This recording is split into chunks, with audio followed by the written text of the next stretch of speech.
రంగారెడ్డి జిల్లా చేవెళ్ల శివారులో ఘోర రోడ్డు ప్రమాదం జరిగింది. ఆలూరు స్టేజ్ దగ్గర Hyderabad Bijapur national highway lorry బీభత్సం సృష్టించడంతో నలుగురు మృతి చెందారు. మరో 20 మందికి పైగా గాయపడ్డారు.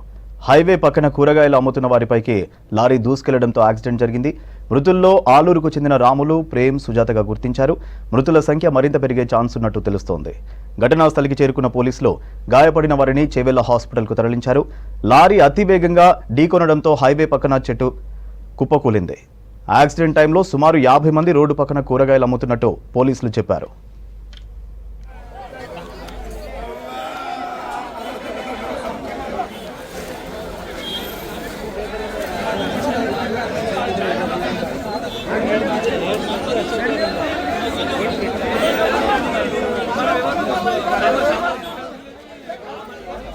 యాక్సిడెంట్లో లారీ క్యాబిన్లో చిక్కుకున్న క్లీనర్ను రక్షించేందుకు పోలీసులు ప్రయత్నాలు చేస్తున్నారు.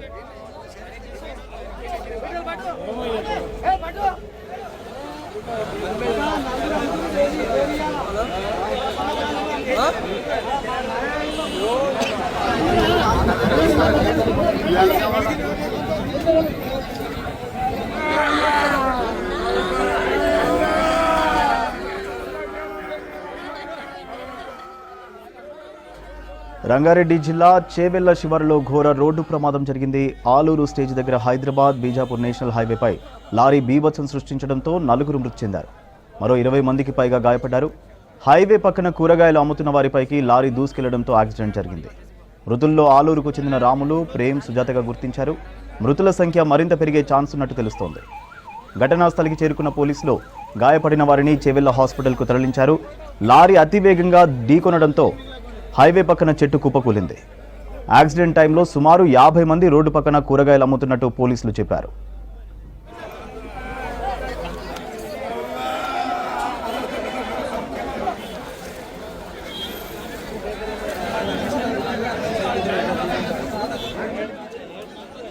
డీటెయిల్స్ అజయ్ అందిస్తారు. అజయ్, యాక్సిడెంట్ కి సంబంధించి డీటెయిల్స్ ఏంటి?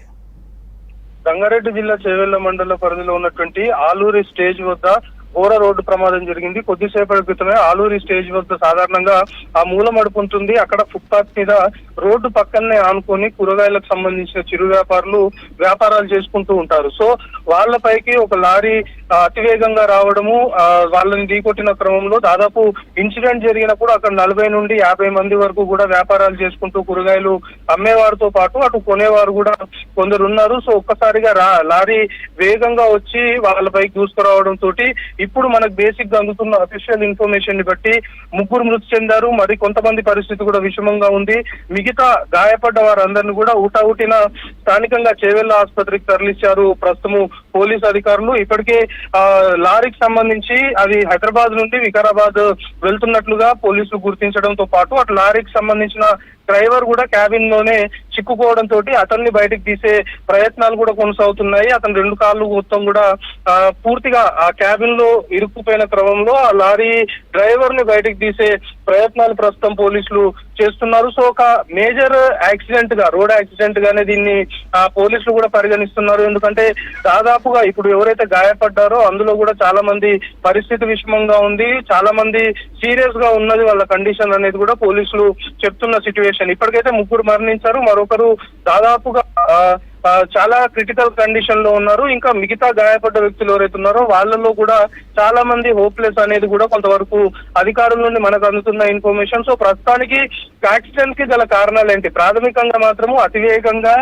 నిర్లక్ష్యంగా డ్రైవ్ చేసి కారణంగానే ప్రమాదం జరిగినట్లు మాత్రము అధికారులు గుర్తించారు. కానీ లారీ డ్రైవర్ కూడా క్యాబిన్ లోనే చిక్కుకొని ఉన్నాడు. మొత్తం కూడా అతడు కూడా తీవ్రంగా గాయపడ్డాడు. కాబట్టి పూర్తిగా అతన్ని బయటికి తీసిన తర్వాత ఒకవేళ మద్యం మత్తులో ఉన్నాడా లేదా అనేది తెలియాలి అంటే ఖచ్చితంగా ఆ టెస్టులు నిర్వహిస్తారు. కాబట్టి ఆ టెస్టుల్లో ఇటు నిర్లక్ష్యంగా అతివేగంగా డ్రైవ్ చేయడంతో పాటు ఇటు మద్యం మత్తులో వాహనం నడిపాడా లేదా అనేది కూడా తేలాల్సి ఉంది. సో మరి కాసేపట్లోనే మనకు అందుతున్న ఇన్ఫర్మేషన్ ని బట్టి ఘటనా స్థలానికి, ఎందుకంటే ఇంకా కూడా అక్కడ ఎవరైతే క్షతగాత్రులు ఉన్నారో గాయపడ్డ వారిని తరలించారు. కొంతమంది లారీ కింద కూడా కొందరు చిక్కుకొని ఉన్నారు అనే అనుమానాలు వ్యక్తమవుతున్నాయి. ఎందుకంటే వీళ్ళందరినీ ఢీకొట్టిన తర్వాత అక్కడే ఒక భారీ వృక్షం ఉంది. ఆ వృక్షాన్ని కూడా లారీ ఢీకొట్టి అక్కడ ఆగిపోయింది అనమాట. సో అక్కడ ఆ వృక్షము లారీ పైన పడడము, లారీ కింద కూడా ఇంకెవరైనా చిక్కుకున్నారా అనే అనుమానాలు కూడా ఉన్నాయి.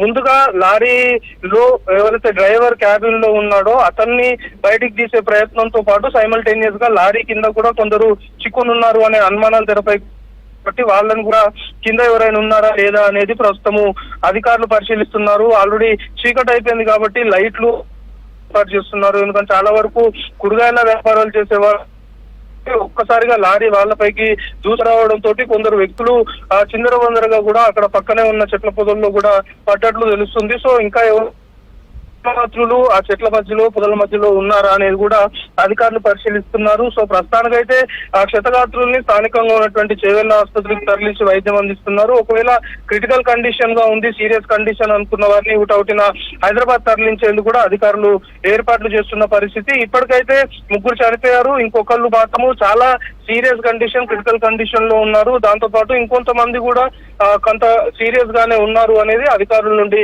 మనకు అందుతున్న ఇన్ఫర్మేషన్. దాంతో పాటు మరి కాసేపట్లోనే ఘటనా స్థలానికి, దాంతో పాటు చేవెళ్ల ఆసుపత్రికి స్థానికంగా ఉన్నటువంటి ప్రజాప్రతినిధులు, వివిధ పార్టీలకు సంబంధించిన లీడర్లు కూడా వచ్చే అవకాశం ఉంది అనేది మనకి లోకల్ గా అధికారుల నుండి అందుతున్న ఇన్ఫర్మేషన్. సో ప్రస్తుతానికైతే ఘటనా స్థలంలోనే డ్రైవర్ ని లోపల నుండి క్యాబిన్ నుండి బయటకు తీసే ప్రయత్నం చేస్తున్నారు. దాంతో పాటు ఎవరైతే ఇంకా క్షతగాత్రులు ఉన్నారా లేదా లారీ కింద ఇంకెవరైనా చిక్కుకొని ఉన్నారా అనే దాంట్లో మాత్రం ఇంకా సెర్చ్ అనేది కొనసాగుతుంది. సో ఒక మేజర్ రోడ్ యాక్సిడెంట్ ఇటీవల కాలంలో దీన్ని పరిగణించవచ్చు. ఎందుకంటే 40 నుండి 50 మంది పైకి ఒక లారీ అతివేగంగా దూసుకురావడం అనేది ఇటీవల కాలంలో జరిగిన యాక్సిడెంట్స్ లో ఇది ఒక మేజర్ యాక్సిడెంట్స్ గానే అధికారులు చెప్తున్నారు. ఇక లారీ డ్రైవర్ సంబంధించి కండిషన్ ఏంటి అనేది మాత్రము అతన్ని క్యాబిన్ నుండి బయటకు తీసుకొచ్చిన తర్వాత అధికారులు టెస్టులు నిర్వహిస్తే నిజంగానే మద్యం మత్తులో ఉండి వాహనం నడిపినందుకే ఈ ప్రమాదం జరిగిందా లేకపోతే ఏంటి రీజన్ అనే దానిపైన ఒక క్లారిటీ మరి కాసేపట్లో వచ్చే అవకాశం అయితే కనబడుతుంది.